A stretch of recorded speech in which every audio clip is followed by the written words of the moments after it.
Good Yom Tov, Chag Sameach, Chagim Smechim, Happy Holidays.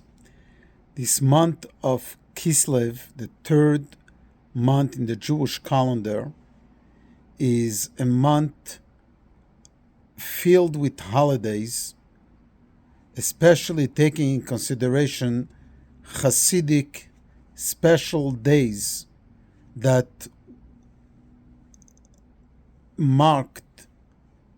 were marked and that became part of the illuminating this month, bringing light in this month and throughout the year, of course, with the last 5 days of the month being the holiday of Hanukkah. Hanukkah is on the 25th of Kislev, goes for 8 days, and the first 5-6 days are in the month of Kislev. The Hasidic holidays during this month include, but not limited to, next week's holiday 19th of Kislev, Rosh Hashanah LaChasidut, known as the Rosh Hashanah, the new year to the Hasidic movement and philosophy. This week, we're celebrating the Rebbe's and Rebbetzins' anniversary. They got married on the 14th of Kislev in 1928.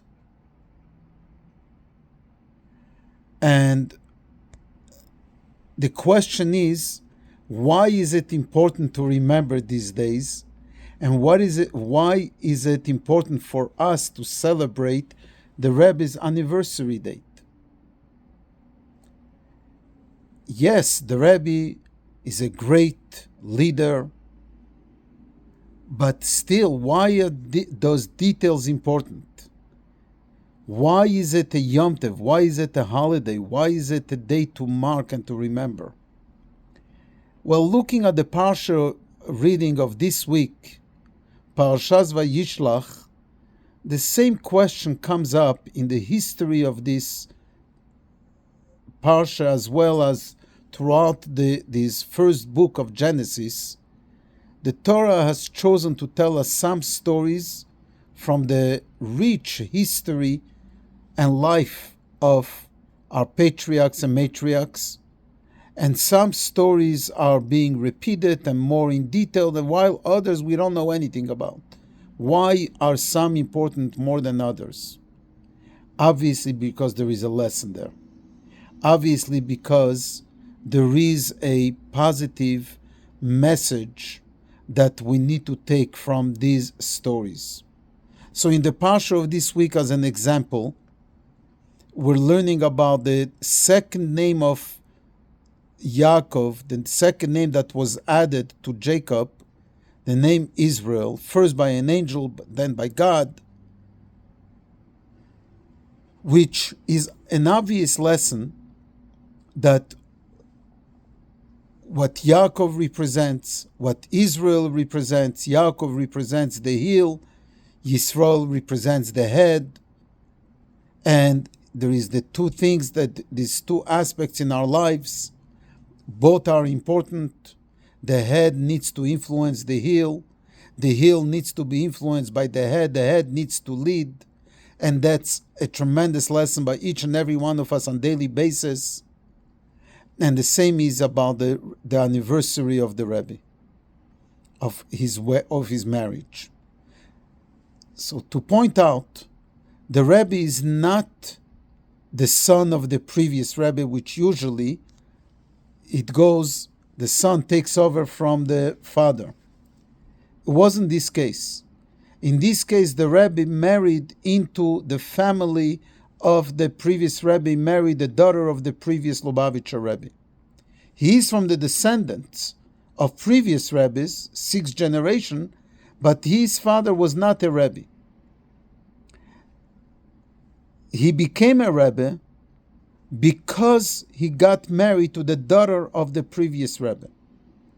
And as the Rebbe himself referred to this day, that this is the day that connected me, the Rebbe, with you, the Hasidim, the followers, and you with me.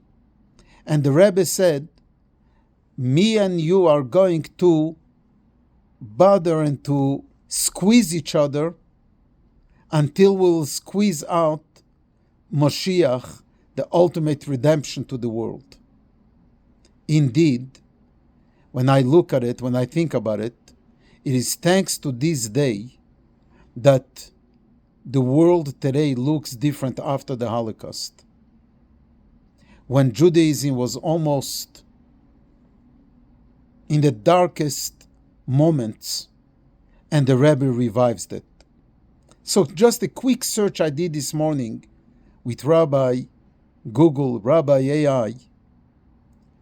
There is between 193 to 200 and some and 30 countries in the world. The official number by the UN is 193 countries, and over 100 are being served by Chabad. In Canada alone, 110 centers and schools by Chabad, led by 300 couples, which means 600 rabbis and rebbetzins serving our Canadian Jewish community and beyond. This is thanks to this day. On and on and on. I read amazing numbers. Over 1,000 schools throughout the world that are run by Chabad. It's amazing of what the Rebbe has done accomplished in his leadership. And this is the official numbers of Chabad only, but so many are inspired by the Rebbe's work, by the Rebbe's leadership,